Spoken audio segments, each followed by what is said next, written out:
Okay, so in the previous day's lecture, we're looking at how we handle numbers, how we handle measurements in chemistry. So it's very important that you get an understanding of like how we represent big numbers, small numbers using scientific notation. And then we looked at what were called like significant figures. Um, just because we calculate a number doesn't mean all those numbers count. Okay, especially if we take a measurement in lab and then we do a bunch of calculations, and our calculator doesn't do sig figs for us. It just spits out every single number. Um, and the key thing to remember is that when you take measurements in lab and then you do calculations with them, you can't make them more precise than the measurement that you took in the lab. And so that's why we have that concept of significant figures. The other aspect to taking a measurement are the units associated with it. Okay. Units are just as important as the precision of the value. Okay. When you report a number, you have to tell whoever's going to read that what that number is supposed to represent. Okay. It's like, kind of the old cheesy dad joke. Guy goes to see a doctor, gets some lab work done. The doctor comes in and says, "Well, I got some bad news. You got 5 left to live." And the guy's like, five what? And the doctor just looks at his watch, starts counting down from 5, 4, 3, like units are important. Okay. And so one thing I want to emphasize from here on out, whether it's lab work or whether it's on an exam or on homework, you have to report proper sig figs for your calculations as well as units. Okay. As mad as you're going to get when you see that like minus half a point for forgetting units or not doing sig figs, hopefully you kind of catch on really quick that both things are important when it comes to calculations. Um, so all measurements, well, I shouldn't say all, but most measurements have units. There are some things that will be unitless. They'll pop up from time to time, but a majority of them are going to have units. Now, there's two systems of units that we generally deal with. We try to stay away from one of them because it just is a really pain, but there's the English system. And this is the system that's really a pain to use because it's kind of based off of random numbers. Like there's no patterns to it. Like somebody came up with the fact that there's 12 inches in 1 foot. Why 12? I don't know. That's just what somebody decided, or there's 3 feet in a yard. Like who decided that? And there's like no logical mathematical relationship of like how 12 inches equates to 1 foot, and then all of a sudden it's 3 feet in a yard, and so on. It just kind of gets worse from there. And that really is a pain to interconvert because you got to do a lot of memorizing in order to go from inches to feet, then feet to yards. And then what if you wanted to go from yards to mile? Well, that's another thing you got to memorize. It's not mathematically intuitive when it comes to the English system. Um, the other system, which we'll probably use almost exclusively, is the metric system.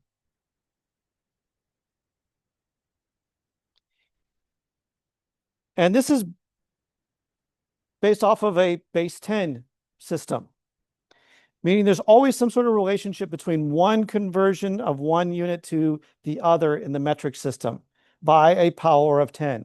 So if you're converting between small units to large units or vice versa, you're always multiplying or dividing by some power of 10. Okay, like for example,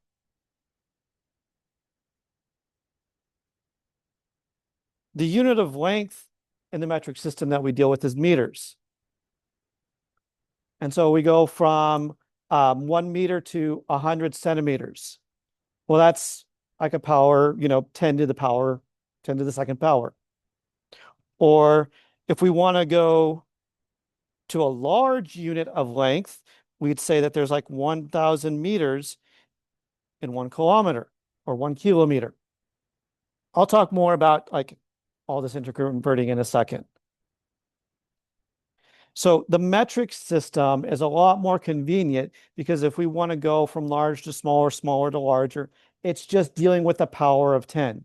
There's very little memorizing and randomness. There's no randomness when it comes to using the metric system.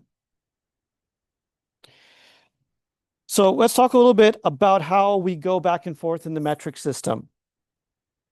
Well, first of all, let me actually go back and talk about what we call SI units. These are the standard units for particular measurements that we take. So for length, the standard unit is the meter. We use a lowercase m as the symbol for meter. The meter is a little bit larger than a yard. Okay, you don't have to know how to do that, but just to kind of give you an idea what a meter looks like. For time, it's the standard unit is seconds. Use a lowercase s for that.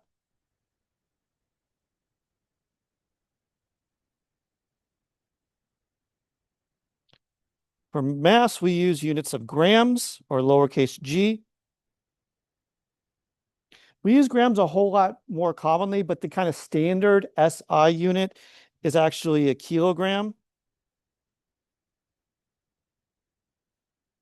A kilogram's about 2.2 pounds, just to kind of give you an idea of the relationship between a kilogram and something you're familiar with.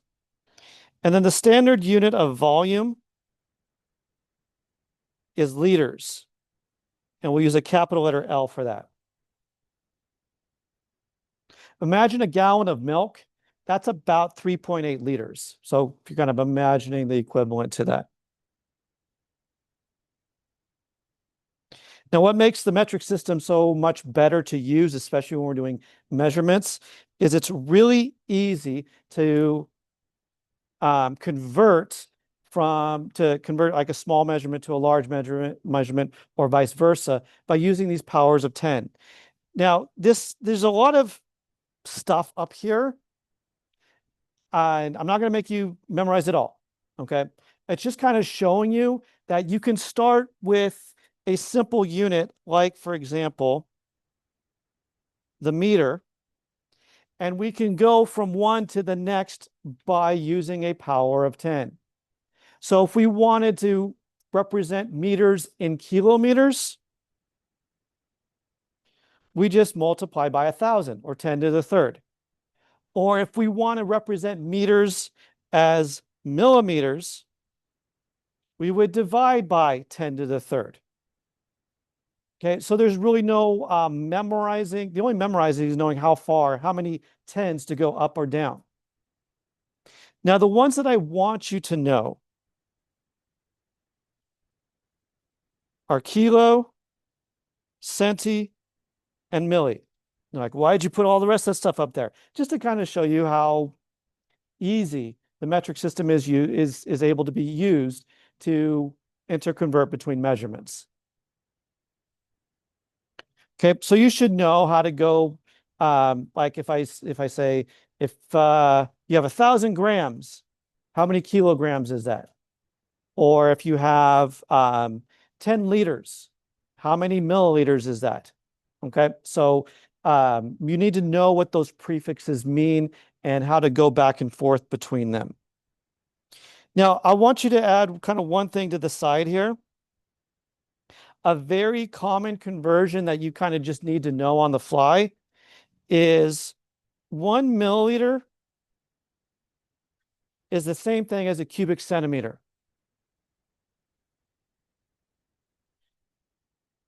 You might have heard these like on doctor shows is referred to as a cc. It's the same thing. I guess cc just sounds cooler, but a cubic centimeter is the same thing as a milliliter in terms of volume and used quite commonly for both liquids and solids.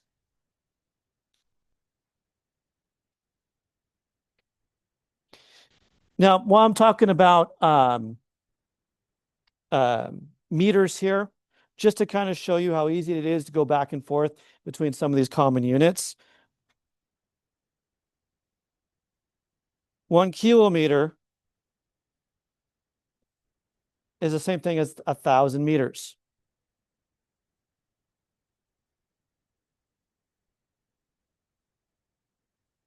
One meter is the same thing as 100 centimeters, as well as 1,000 millimeters.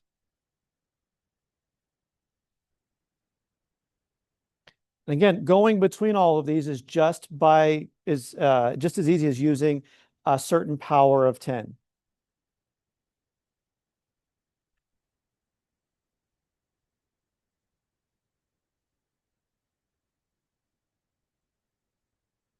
Now, what we're going to get into is a very important foundational concept to a lot of calculations that you're going to do in GChem, and that's what we call converting units. And one of the things that we use to convert between units is something it's called an equality. An equality are two numbers, sometimes the same, sometimes different, two values, but with different units that equal the same measurement. Like, for example, 1 foot is 12 inches. Saying 12 inches is saying the same thing as 1 foot. Even though the values are different, they represent the same length. Or saying there's 1,000 meters in 1 kilometer. So an equality is two values that represent the same thing. Now, we represent these equalities in different ways. We can set them up like an equation like this, like something equals something. Or we could say, for example, there's 12 inches in a foot. Or 12 inches per foot. Well, we could flip it around. We could say 1 foot per 12 inches, something like that. All of those representations say the exact same thing. These equalities can be manipulated to be put in any order and still mean the same thing. Now, the reason I highlight this, it's like, okay, yeah, that makes sense. It's like, I can manipulate them, but why do I care about putting one on top or of the other or vice versa? Because this is going to help us manipulate these things when we start converting. What if I asked you, you have 7 kilometers, or you have to travel 7 kilometers. How many millimeters is that? Okay. Well, you're going to be using these equalities and manipulating them to go interconvert between units. So these conversion units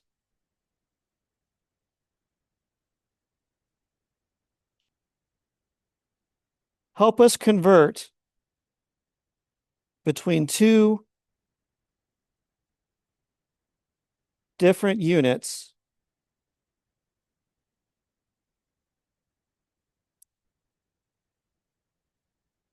through what I call canceling.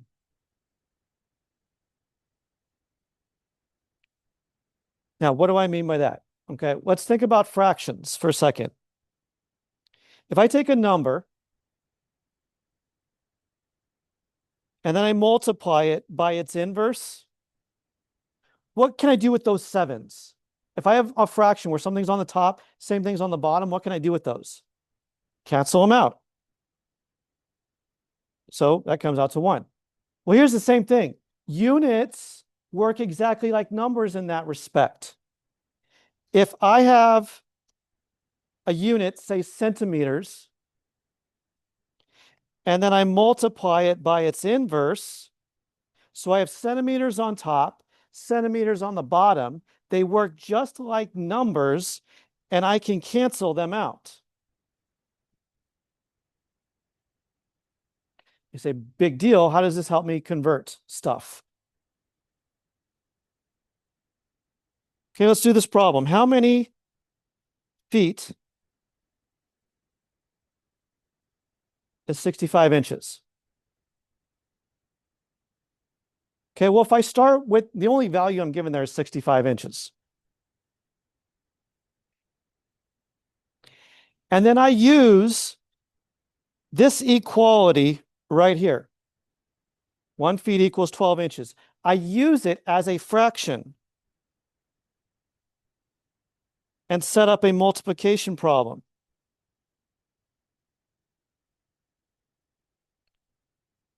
If I put inches on top, inches on bottom, they'll cancel each other out.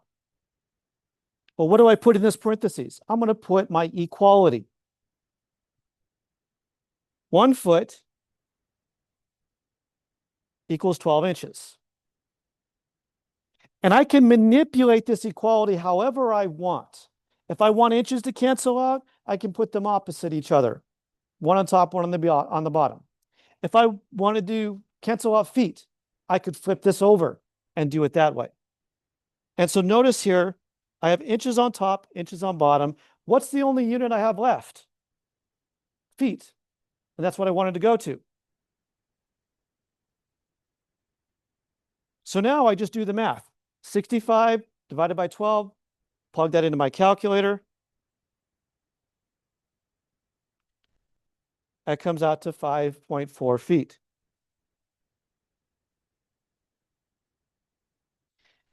Now, what about the flip side of this problem? How many inches are in 3.8 feet? I'm going to use the same exact equality statement and just flip it upside down. Because I'm starting with feet and I'm going to a different unit. So I'm going to set up the equality so that feet is on the bottom.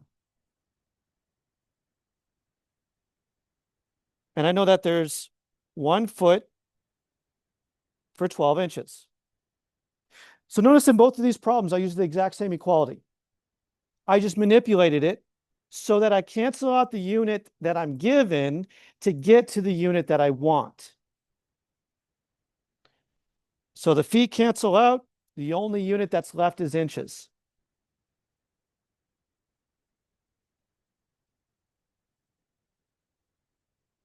And that comes out to 46 inches. Now, it was probably a much longer number that I put in the calculator, but now I'm keeping track of significant figures. Okay.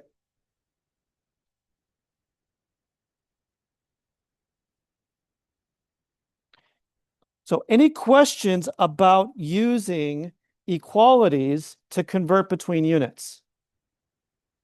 Okay, this is a very important method.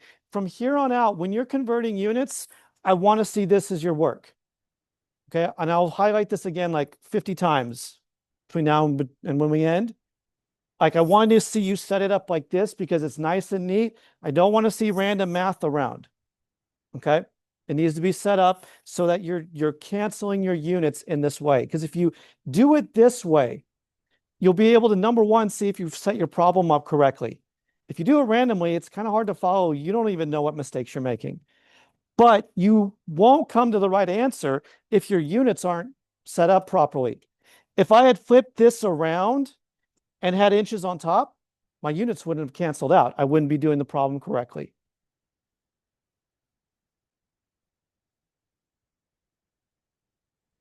Okay, so let's get into unit conversion.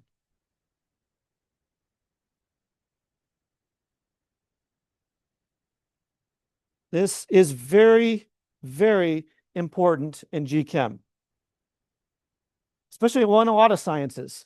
Anytime you're taking measurements, being able to go between units is super important.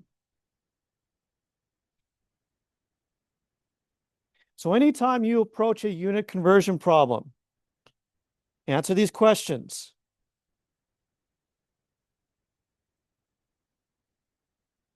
What are you given? What are you starting with?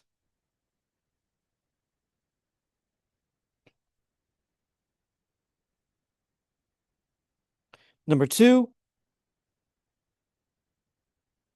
What are the conversion units? What are the equalities? Now, sometimes I will give you them if it's just not either common knowledge or it's not based off the metric system. Like, I don't expect you to know how many liters are in a gallon. Okay, I'm going to give that to you. Um, I don't expect you to know, I don't know, what the speed of light is right now. Okay, that's something I would give to you. But if I'm asking you to convert from meters to kilometers, that's something you should know. Okay, so if it's based off of those prefixes, that's a conversion that you should know. And then number three, what do we want to convert to?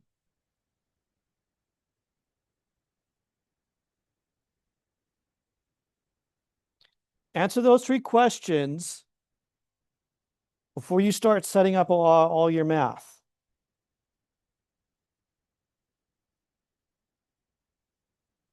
Okay, so let's do an example.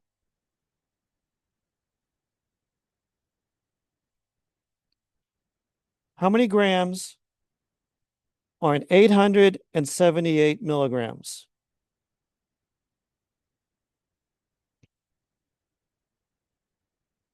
Okay, first of all, what am I given?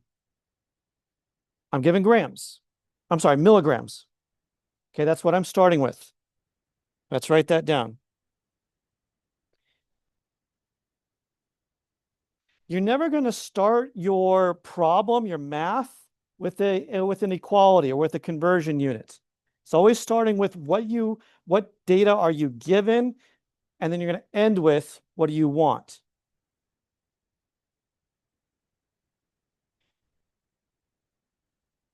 Now, what I like to do is just set this up, and I know I'm going to be leaving milligrams behind. I want that to cancel out, so I'm just going to put that down here.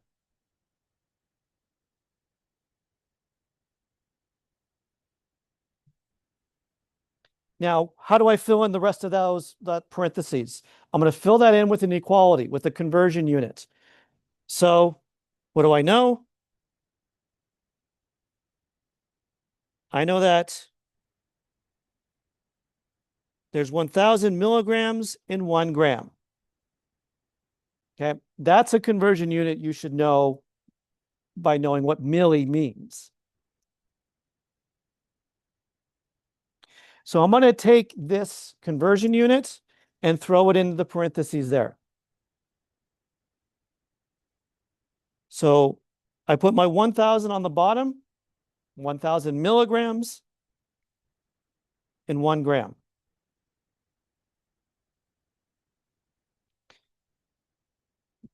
Notice milligrams cancel out. That's what I want to have happen. The only unit left is grams, which is exactly what I want to go to. So now it's just plug it into your calculator. 878 divided by 1,000.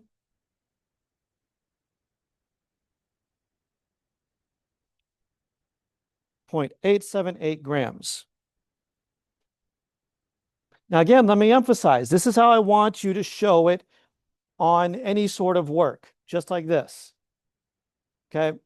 Don't be like, well, I just did it all in my head and put the answer down. I want to see the work because there's going to be problems that come up where you can't do it in your head, where you're going to have to interconvert between 4, 5, maybe even 6 units before you get to your final answer.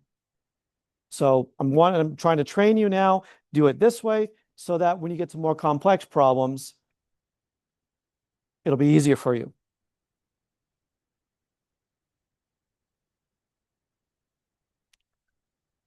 Okay, let's look at another example here where we're going to do multiple conversions.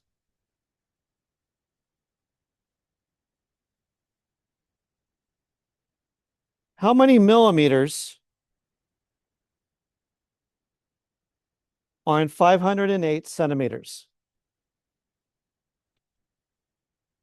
Now, if you're really math savvy, you can kind of look at your prefix table and kind of look and see, oh yeah, I can see, you know, how to get there between millimeters and centimeters, but let's assume you don't.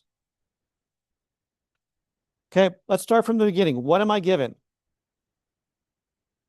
I'm given 508 centimeters. I want to move away from centimeters. So in my parentheses there, I'm going to put centimeters on the bottom. Why do I do that? Because I want centimeters to cancel out.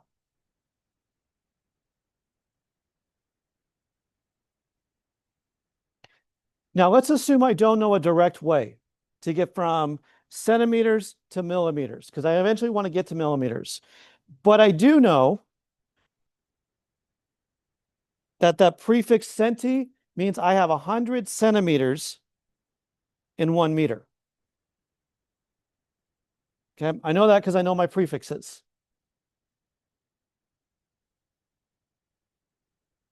So let's put that into our parentheses there.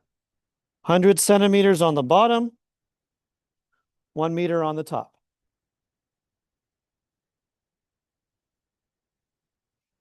If we look at what is happening here, I'm canceling out the centimeters. Okay, that's great. I'm not done yet because what unit am I left with based off of this? Meters. What do I want to go to though? Millimeters. So I'm going to set up another parentheses. And I want to get rid of the meters. So I put the meters on bottom in that new parentheses.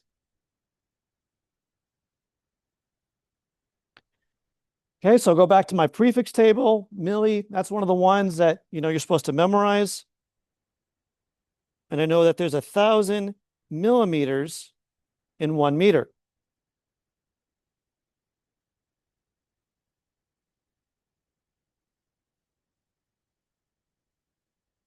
Okay, so I have my meters set up to cancel out. Let's throw that next equality conversion unit into the second parentheses.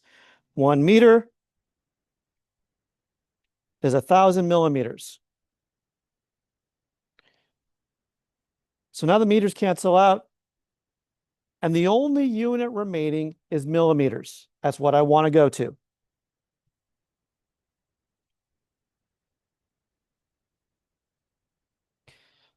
So I toss that into my calculator,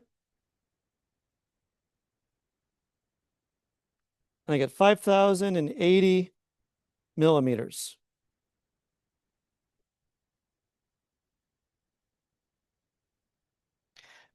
Quick kind of review question. How many sig figs are in my answer?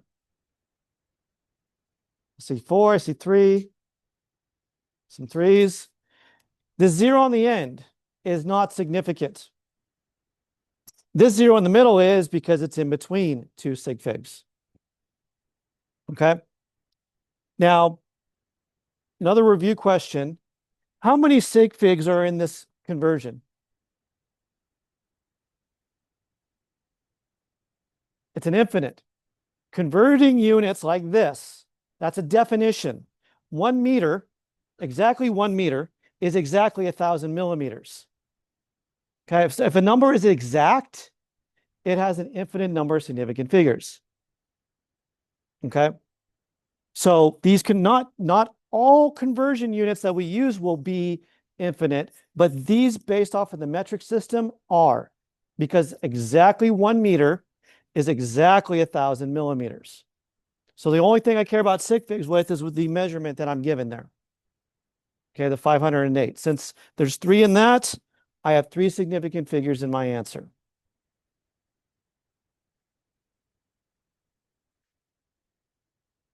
All right, any questions on this?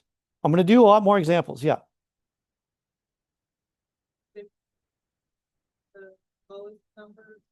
So if all you're doing is multiplying and dividing, then yes, it's based off of how many, what measurement has the fewest number of significant figures.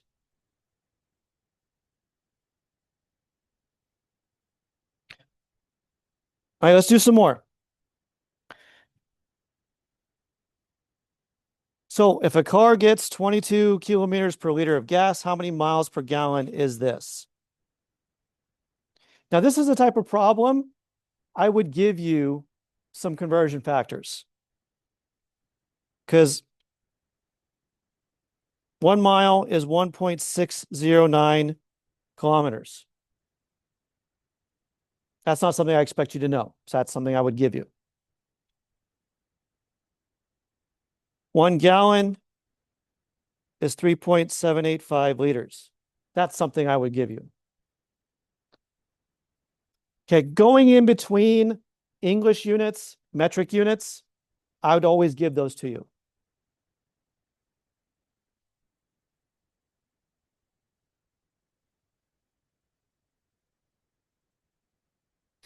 Now let's just kind of break down what we're supposed to do. We're starting with 22 kilometers per liter.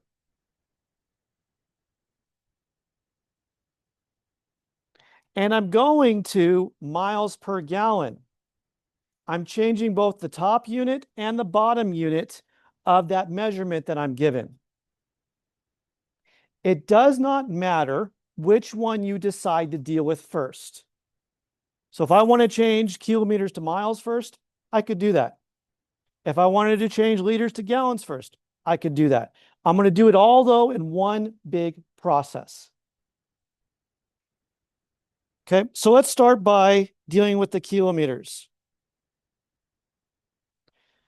That's the one I want to cancel out first because that's what I feel like doing right now.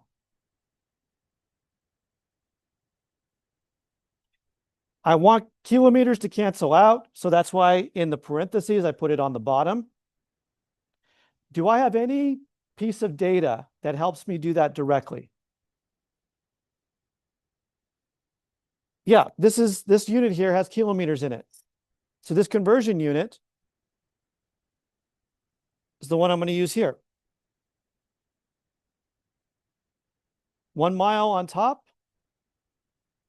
1.609 kilometers on the bottom. Does everybody understand how I set that up and where I got it from? Okay, because notice what happens.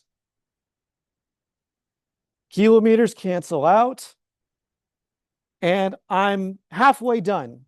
I got miles. Now I got to deal with changing the liters. I don't have to set up a new problem. I can put it all in a row. Now, this is different.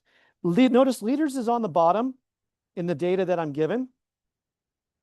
How do I put liters here to cancel out with something on the bottom? Put it on top. I'm going to put liters on top.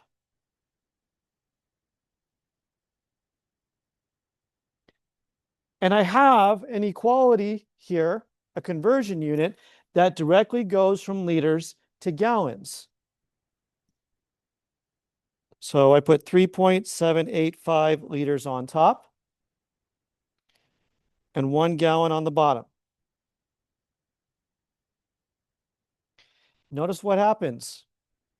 The liters cancel out. What are my only remaining units?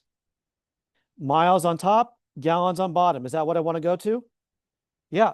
Notice if you set this up correctly, the units tell you that you've set it up correctly. If I ended up with gallons on top, miles on bottom, I did something wrong.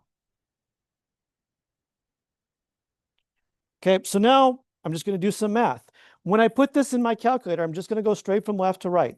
I type in 22 divided by 1.609, multiplied by 3.785. In the long run, it doesn't matter, but you just kind of go from left to right. Do I round along each way? No. Put it all in my calculator. I round at the very end.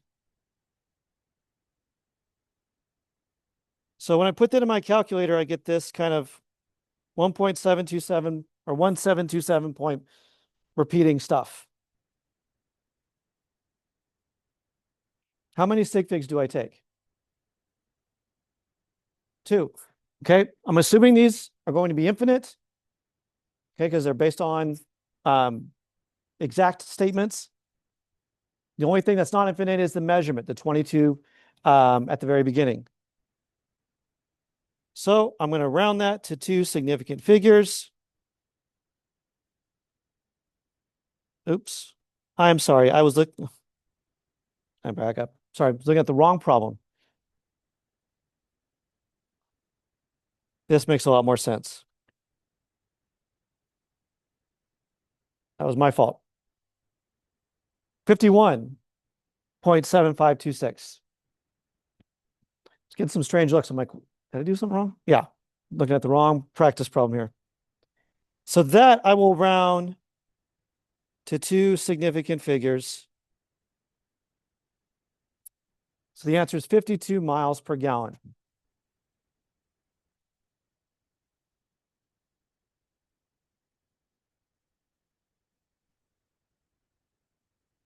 Again, I want to emphasize sig figs matter, units matter.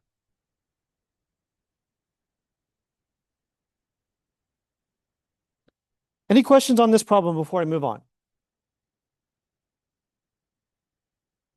Yes.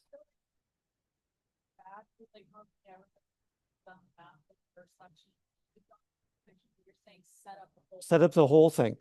Yeah, because the less that you have to start and stop is going to eliminate errors of accidentally canceling up things that you don't want to. If you set it up left to right, the whole thing, you can see how your units cancel along the way.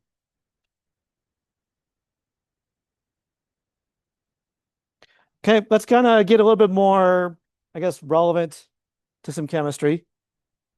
So we got a situation here, a 95-pound patient requires so much medicine per kilogram of body weight. Then it tells you how the medicine comes to dissolved in solution and how many milliliters are you going to end up giving to the patient. Kind of an important thing. You don't want to underdose them or overdose them. Now, there's one conversion unit that's there that's about converting between English and metric systems. So that's given there for you. There's a lot of stuff here. So start with the basic question. The first question is, what am I given? That's not a conversion unit. The only thing I'm given that's not a conversion unit is the 95 pounds. Okay, so let's start there. Just write that down.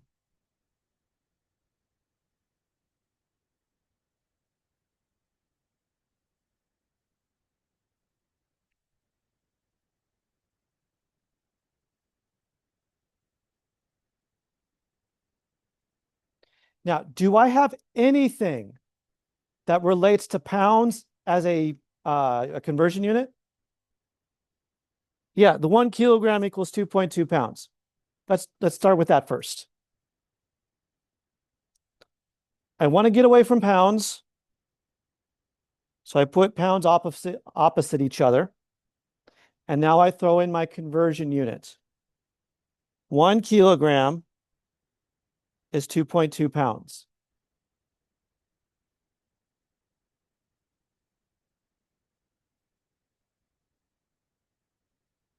So notice my pounds cancel out.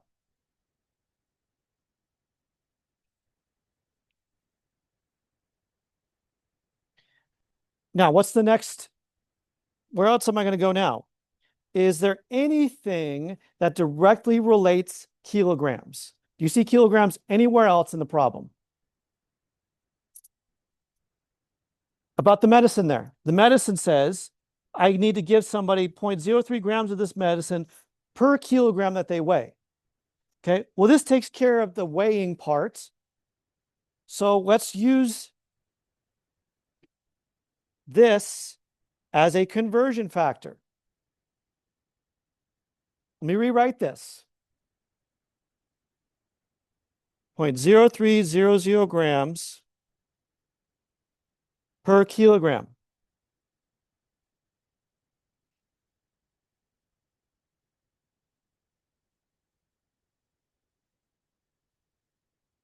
So in my second parentheses, I want kilograms to cancel out. So I put them opposite each other, and I use this conversion unit here.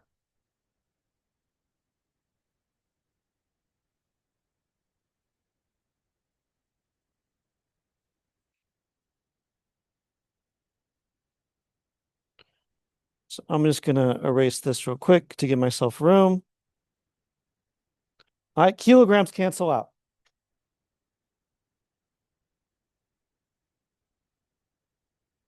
Am I done? No, what is the problem asking me for? Milliliters. Like how many milliliters? Okay. Now, is there another conversion unit that deals with grams? Sort of. The only other thing I have left is this statement right here. But I got that statement sort of deals with grams, except it's in milligrams. So maybe what I need to do next is go from grams to milligrams.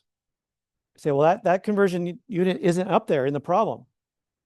If you're converting within the metric system, you have to know how to do that in your head or know the conversion units to do that. 1 gram is 1,000 milligrams. That's why I'm having you memorize those prefixes and what they mean, because those are the most common ones you're going to end up using.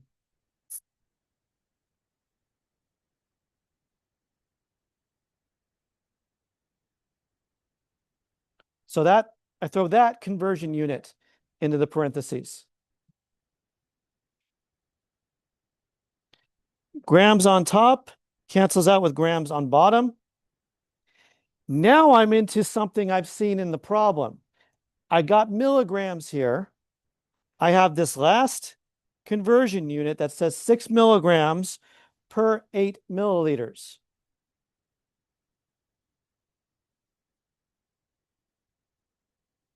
So I want milligrams to cancel out. Notice I'm just going to throw milligrams right there at the bottom. I want them to cancel out. What do I put at the top of this last parentheses? 8 milliliters.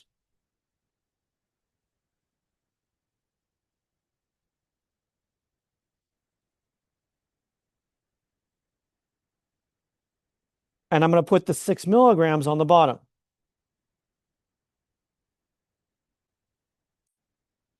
The milligrams cancel out. What is the only remaining unit left? Milliliters. Is that what I want? Yeah. Notice it's at the top of the fraction. That's exactly where I want it. I don't want it on the bottom. Okay, that's sort of incorrect math, incorrect canceling if you have it ended up with on the bottom. So milliliters is on top. That's right where I want it. That's the only unit. So now I just go from left to right, toss all of that in my calculator. This is the one that comes out to this kind of repeating thing. 1,727.277, whatever, repeats.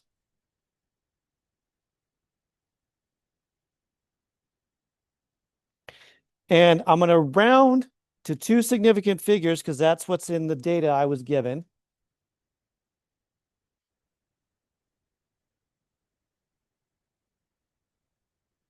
So that comes out to 1,700 milliliters. Yeah.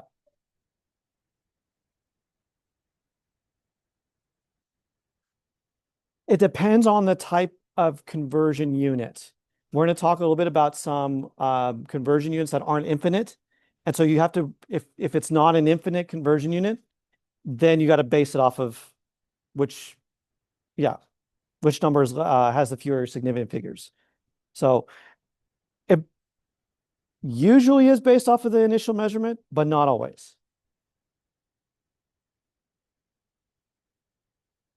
All right, any other questions on this?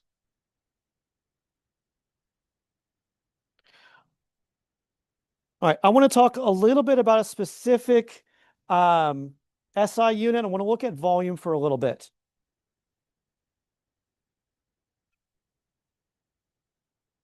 Volume is a measure of how much space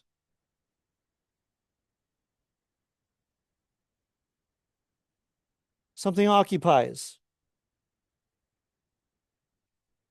You might remember from geometry when you calculated the volume of like 3-dimensional shapes, cubes, spheres, cylinders, all that weird stuff. We're probably not going to be doing that a whole lot, but we will be measuring volume quite a bit. Now, as I said earlier, the SI unit is liter.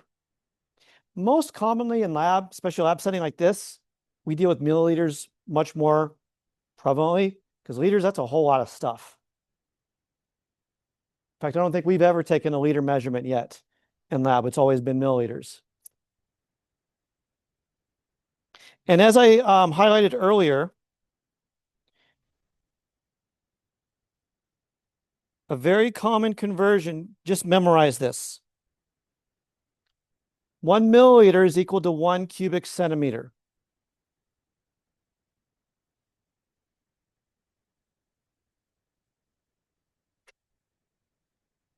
Again, cubic centimeters you might hear referred to as cc's.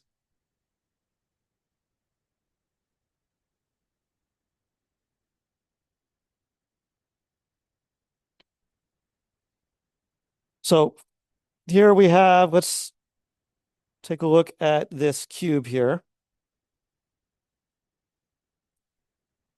Sorry, I'm horrible at drawing stuff. I don't know, pretend that's a cube. Not a cube, but like a rectangular prism. I know, it's great. Just kind of imagine.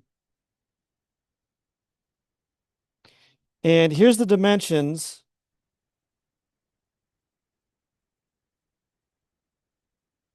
of this three-dimensional rectangular shape.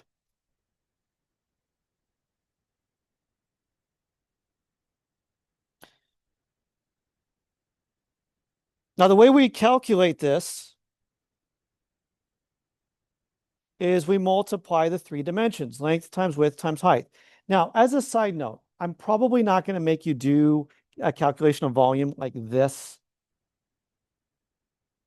in an actual assessment. I'm using this to prove a point about how we handle the units for this and why the unit of volume can be like a cubic centimeter.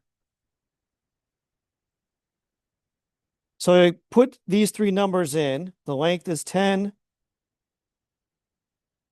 The width is 5. And the height is 5. I throw that into my calculator. And it comes out with the value of 250.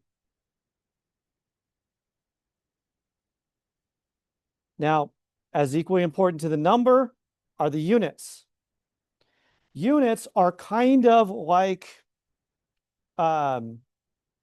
variables in terms of like how you deal with them in algebraic equations. Remember, if you take an x, multiply by an x, and then another x, what do you get? X cubed. We do the same thing with units. Anytime we multiply or divide the same units, we handle it the same way as we would if it were just a value of x. So a centimeter times a centimeter times a centimeter is centimeters cubed, or cubic centimeters.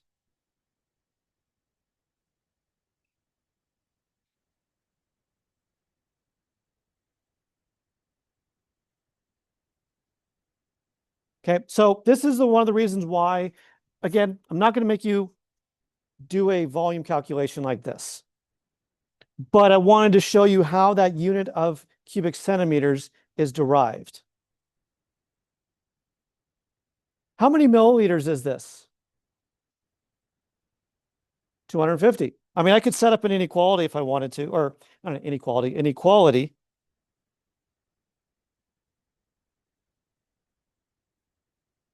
Because I know that 1 cubic centimeter is 1 milliliter. And so that's 250 milliliters.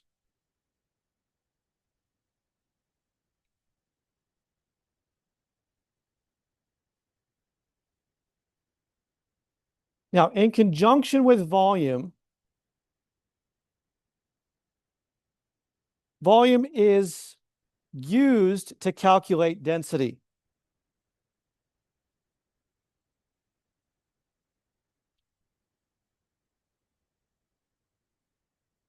Density is found by taking the mass of an object and dividing it by its volume. You might see it written out like this: D equals M over V.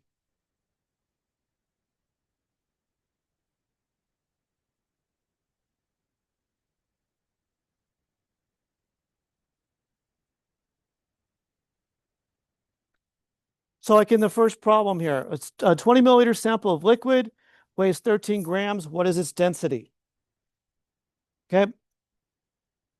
What is this 20 milliliters a measure of? What kind of unit is that? That's a unit of volume. And what is grams? What is that a unit of? Mass.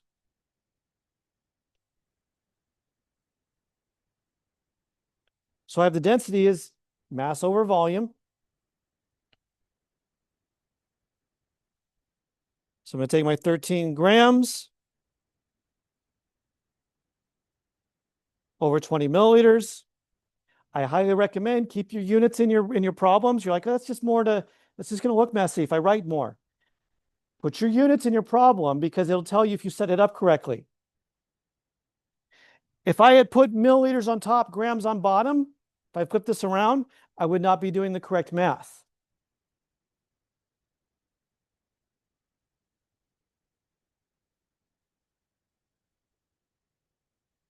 Because density is always represented by units of mass over units of volume.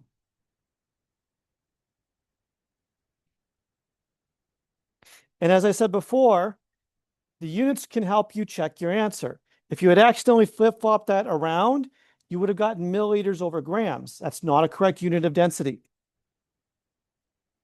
Density is always mass, some unit of mass, over some unit of volume.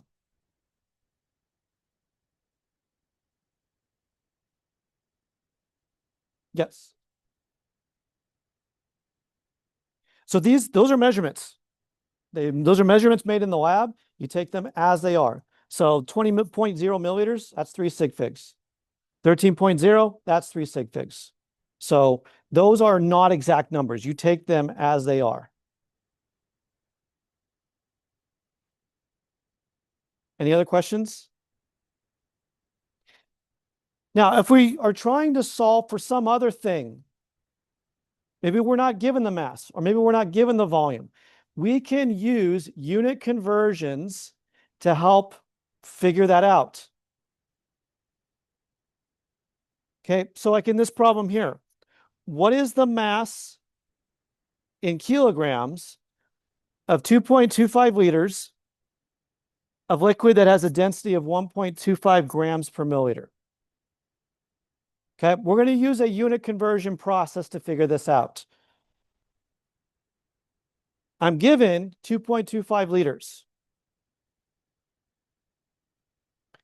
And if you look at that density, especially the units here, that's kind of like a conversion unit. It's saying I have 1.25 grams of that substance per milliliter. I could set it up to do this if I wanted to. And now it's an equality, something that I can plug into a conversion problem.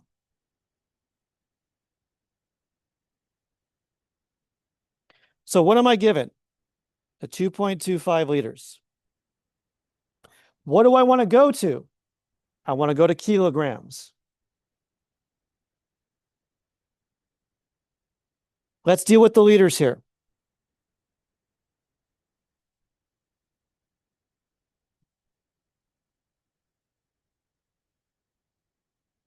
Do I have anything in my problem other than what I'm given?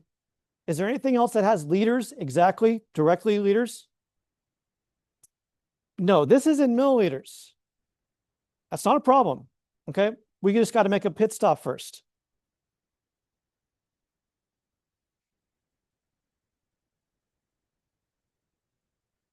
I know that there's 1,000 milliliters in 1 liter.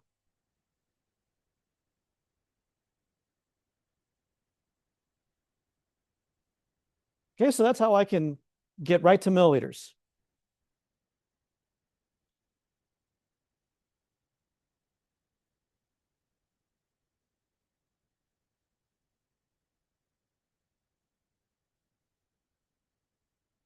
Okay, well, my problem is not supposed to be I'm not supposed to give an answer in milliliters. I'm supposed to give an answer in kilograms.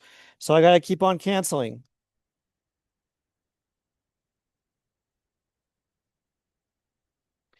Do I have anything in my problem with milliliters in it?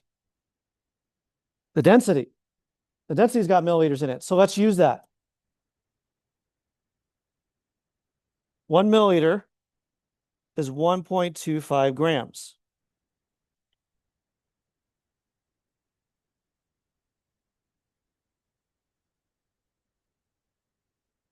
Now milliliters cancel out. Am I done? I got units of mass. What's the mass? That's what's asking me, right? What is the units? Kilograms. I have to do another conversion. Right? Again, this is a conversion within a metric system. So I would expect you to know how to do this. 1,000 grams and 1 kilogram. So I throw the numbers in like that.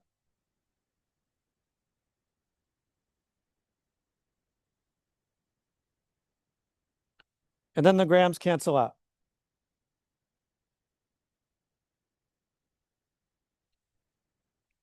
Now, the only remaining unit is kilograms. That's exactly what the problem is asking me for. So now I can do my math. Okay. Here's kind of something cool. This happens every now and then. Whenever you're dealing with the metric system, sometimes you can get some numbers to cancel out too, because you got something, the same number on top and the same number on bottom. It's just fewer buttons to push. Maybe save you a couple seconds on on a quiz or something. So I'm just going to cancel those out because it's the same on top and bottom.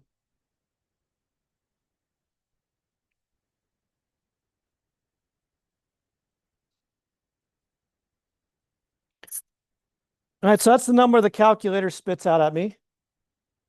Am I good to go? What am I forgetting? Sig figs. Okay, I got the units there. Can't forget about sig figs. Now, this is an example of a conversion unit that is not exact. Density is not an exact conversion unit because it's based off of two measurements. If you measured the mass in lab and you measured the volume in lab, do you have an infinite number of significant figures in those measurements? No. So a density value is not an infinite amount of significant figures. You take it as it's given here. 1.25 is 3 significant figures. Okay. Now in this problem, what we were given is also 3 sig figs, so didn't really matter in the end. But keep that in mind when it comes to density. That is not an exact measurement because that value is based off of 2 physical measurements that have to be taken in the lab. So I'm going to round to 3 significant figures.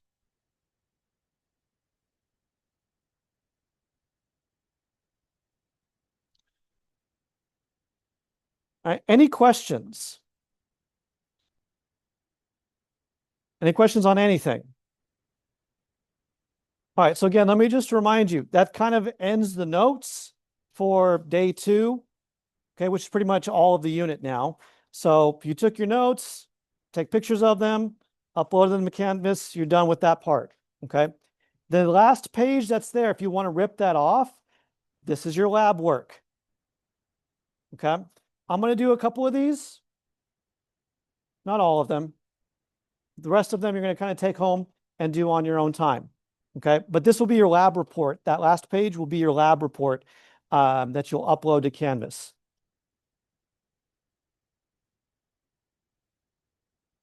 Okay, so yeah, let's just kind of start off here with the first one.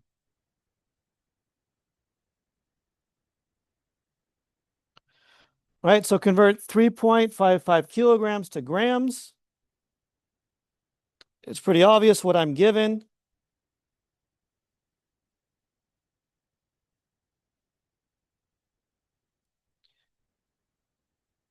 So notice I just kind of set that up without a second thought. I know I want to get away from kilograms, so I make sure in the parentheses the kilograms is on the bottom. Now, notice that this is a metric conversion.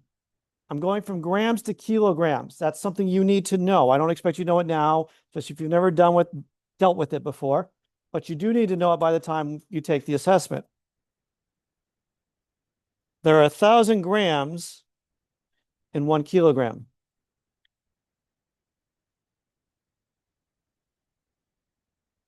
So I toss that conversion factor into the parentheses.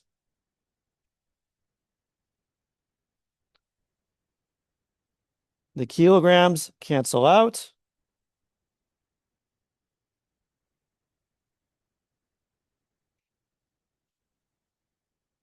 And that comes out to 3,550 grams. Now you might look at that and say, I can do that in my head. That's great. Like if you know the conversion factor, you know how to multiply by 1,000, easily move the decimal point. That's great. I'm glad you can do that. I want to see the work exactly like this. Because again, what I'm trying to train you to do is to do this, be able to do this for larger problems.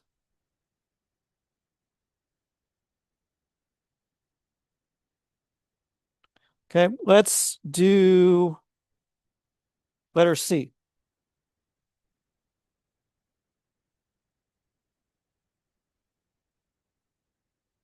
Okay, so we're given 125 centimeters.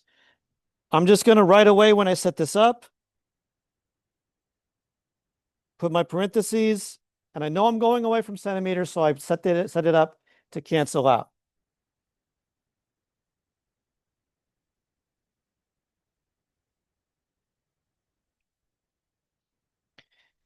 Now, maybe you don't know how to go directly from centimeters to millimeters, but you do know something that links the two.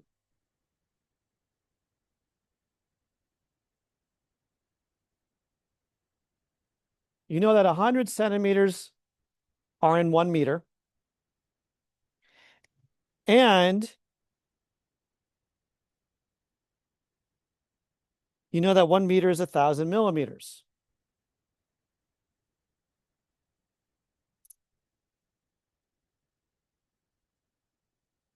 So let's use this conversion factor here to get rid of our centimeters.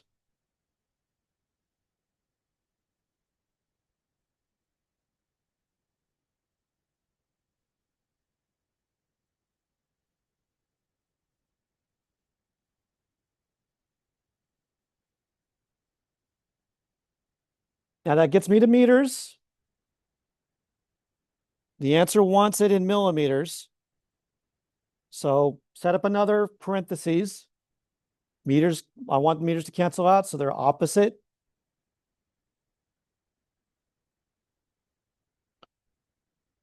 And I know that there's 1,000 millimeters in 1 meter.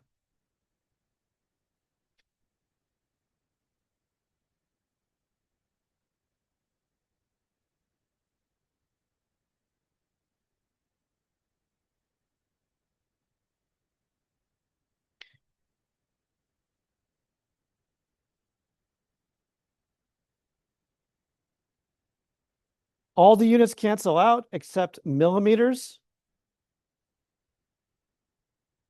That comes out to 1,250.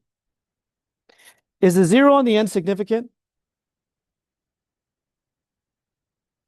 No, if we wanted it to be, we could do a couple of things. We could put a line over it to say that's significant, or less commonly, you just put the decimal point there. I'd accept either one if it was supposed to be significant.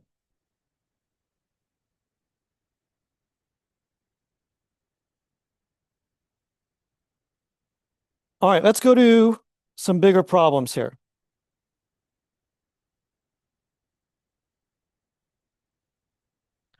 Okay, so another medical one here. So a 75 kilogram patient needs 5 milligrams of medicine per kilogram of body weight per day. How many grams of medicine do they need for a 30-day supply?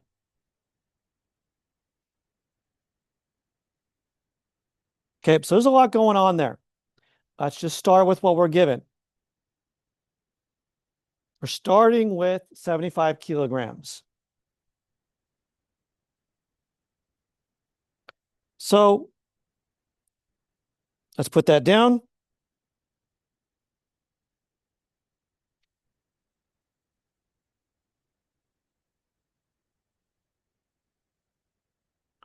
I know I want to get away from kilograms, so my conversion factor has to have something with kilograms in it. Do I have any piece of data up here that references kilograms at all? This right here does. It's got kilograms in it. Okay. Well, how the heck do I set that up as a conversion unit?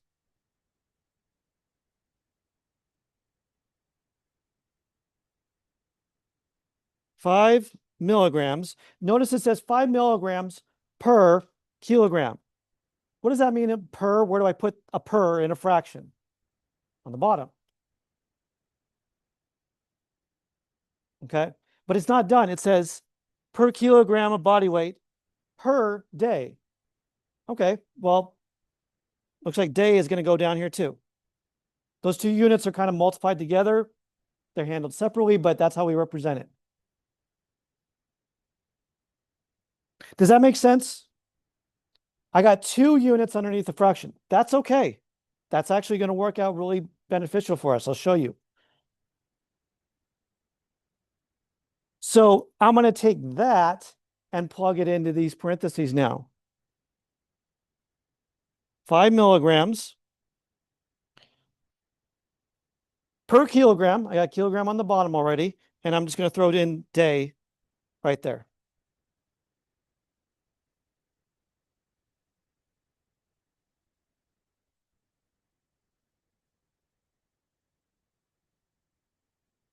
Okay. Kilograms cancel out.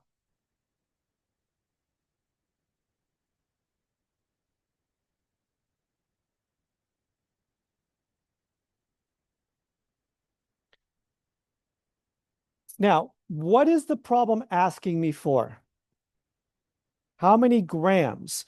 Okay, that means I got to deal with this unit because this is in milligrams, and somehow I got to get rid of days. The problem isn't asking me how many grams per day. It's not asking me that. Is there a way I can get rid of those days? Is there another piece of data in the problem that tells me how many days he's supposed to take this medicine? Yeah, 30 days. If I do this here,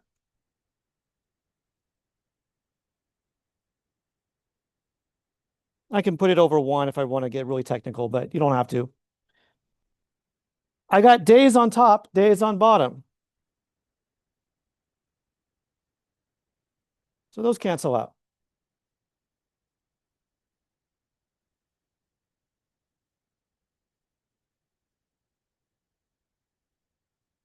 So the only remaining unit now is milligrams.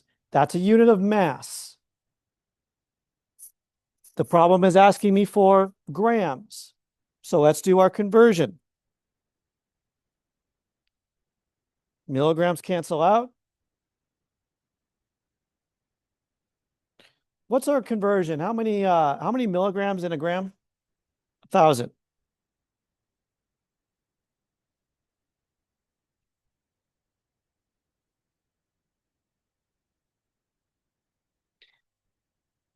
And now milligrams cancel out. Every single unit is canceled out except grams, which is exactly what the problem is asking me for. So I toss this into my calculator.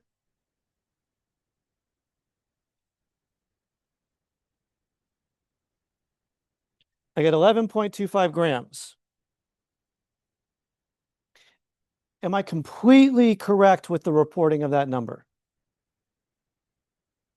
How many sig figs should it have? Okay, so let's kind of go through this. So there's 3 there. 30 day. Does that seem like an exact or about 30 days? Maybe 29, 20. No, that's an exact number, right? If this is an exact number, how many sig figs does it have?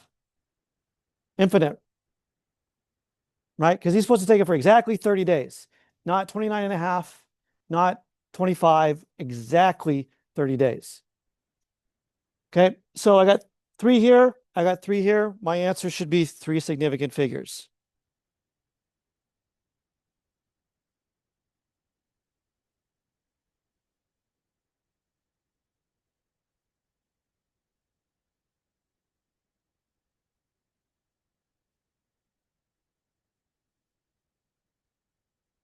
Any questions on that? Would you like me to do one more? Or yeah, yes, you have. Okay. Okay, no, let's go back this one.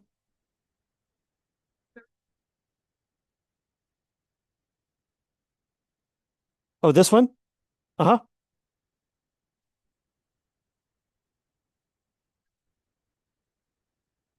Okay. All right. Yeah, let's go ahead and do this.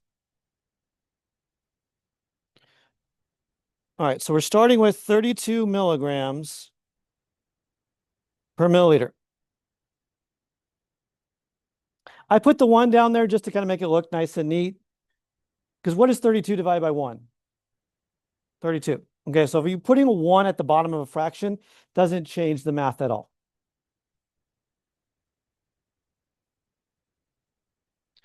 Okay, now I am changing both of those units. I'm changing milligrams to kilograms, and I'm changing milliliters to liters. Which one do you want to deal with first? Doesn't matter. Pick one. Okay. So let's I don't know, let's deal with the milliliters first.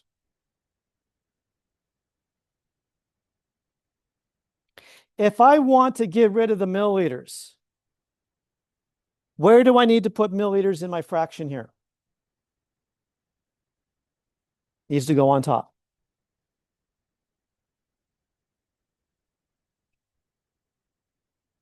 And this is a metric conversion. So something that you will eventually need to know. 1,000 milliliters in 1 liter.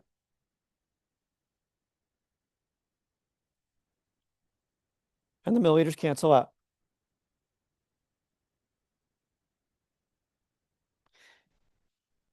Now notice, since I set this up correctly, my answer will end up with liters on the bottom. That's where I want it to be. Now I'm going to deal with the milligrams.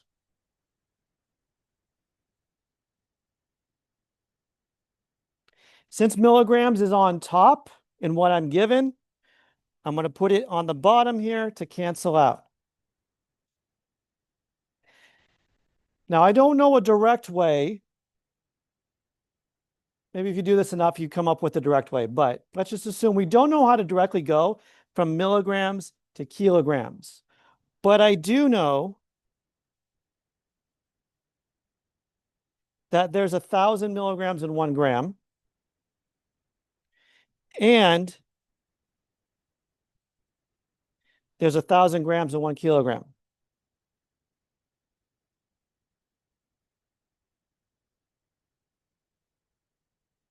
So let's toss the first one in. There's 1,000 milligrams in 1 gram.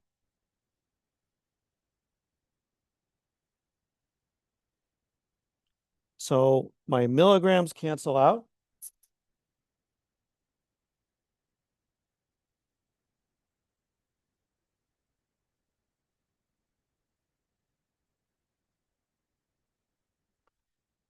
So I want to get rid of the grams now. I set up another fraction, and I use my last conversion factor here. 1,000 grams in 1 kilogram.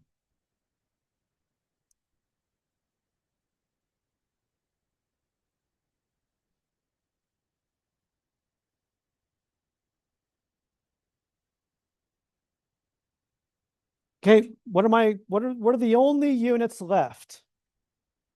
Kilograms on top, liters on bottom. That's how I know I set it up correctly. Now I just got to make sure I put the right numbers into the calculator.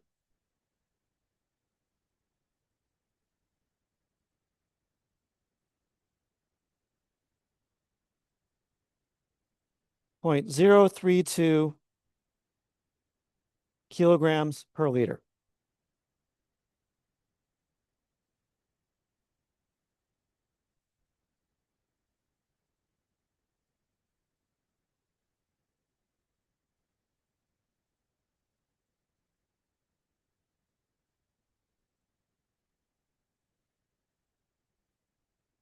Any questions on that one? All right, let's do one more. And then if you want to go, you can go. Um, let's do one of these. Should I do A or B?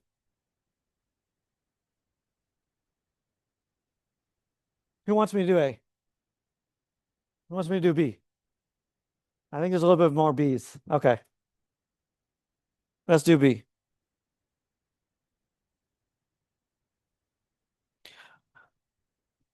Okay, so we got a jet that has this many liters of fuel in it. What is the mass of fuel in kilograms if it has this density? All right, let's start with what we're given.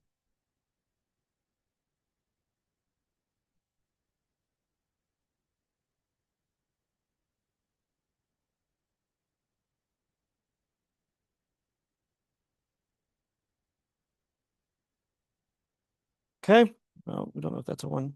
We want to get away from liters,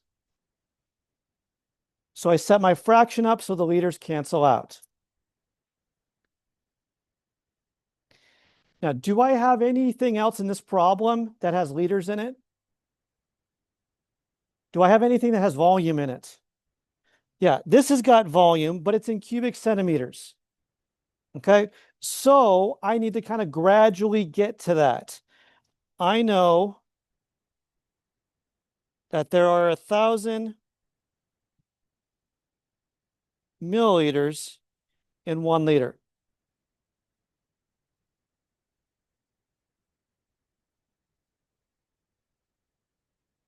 So let's put that down.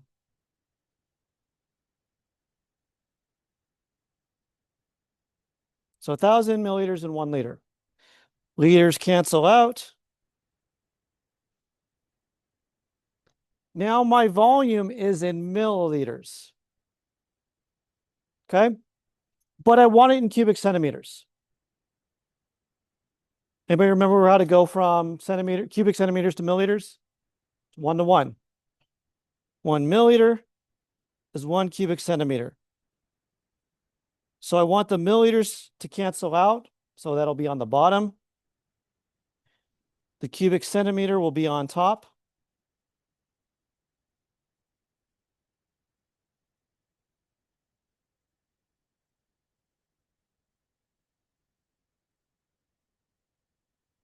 All right, now finally, well, we'll see if we're at the end. We don't know yet. Now I have something. I got cubic centimeters now. And the only other piece of data I got has got cubic centimeters in it. Yeah.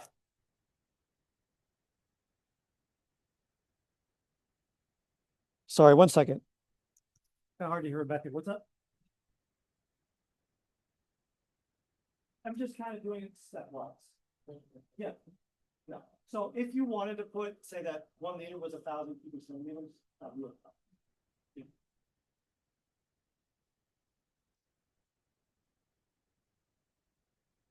All right, so now I'm going to get rid of cubic centimeters.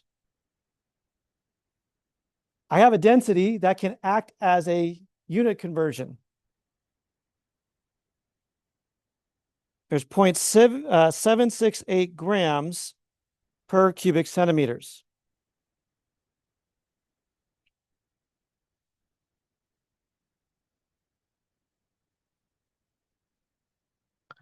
All right, finally, I've gotten to something that has mass in it. Am I done? Why am I not done yet? The problem wants kilograms. One of the most common students I've seen students make with these kinds of problems is like, I got to mass, I'm done. But you have to remember what the problem is asking you for. So I'm going to get rid of grams to go to kilograms. Well, there's 1,000 grams in 1 kilogram.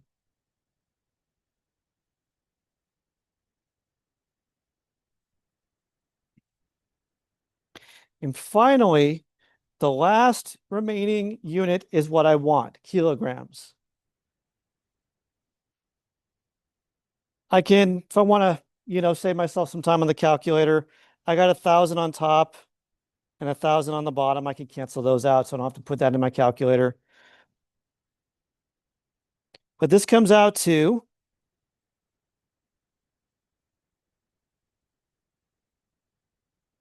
that big number, 119,202.048 kilograms. That's what my calculator said. Is my calculator 100% right? No, your calculator doesn't care about sig figs. You should. So how many significant figures should this answer have? Keep in mind, what's our conversion factor? We use density here to do a conversion factor. Density, this is not an exact number because I had to make a measurement to get grams and I had to make a measurement to get volume. So I have to take density for however many sig figs are expressed there. So even though this is 6, our density is only 3.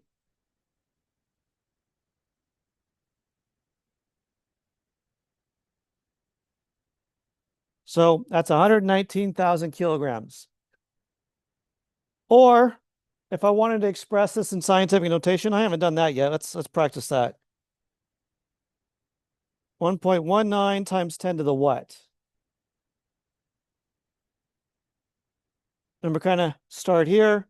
1, 2, 3, 4, 5. I moved over 5 places.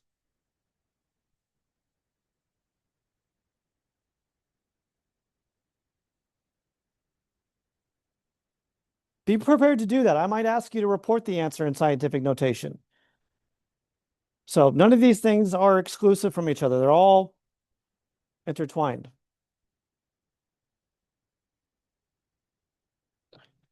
All right, any questions on this? Yes. That's given to us, then we should look at that. Assume density does not have an infinite number of significant figures. So so then we have 2 numbers here. So like this has 6 sig figs. The density only has 3. So I do base it off of the density one. But what if that first number only had 2? Then I would base it off of that number. Okay, so it goes back to my multiplication division rules with involving sig figs. All right, any other questions?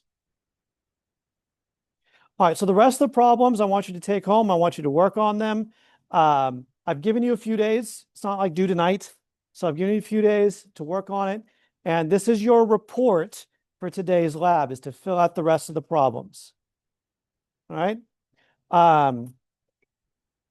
As a general reminder, there's a new discussion board up. I don't know if you've seen it yet. Make sure that you work on that throughout the week. But I will see you all back on Thursday.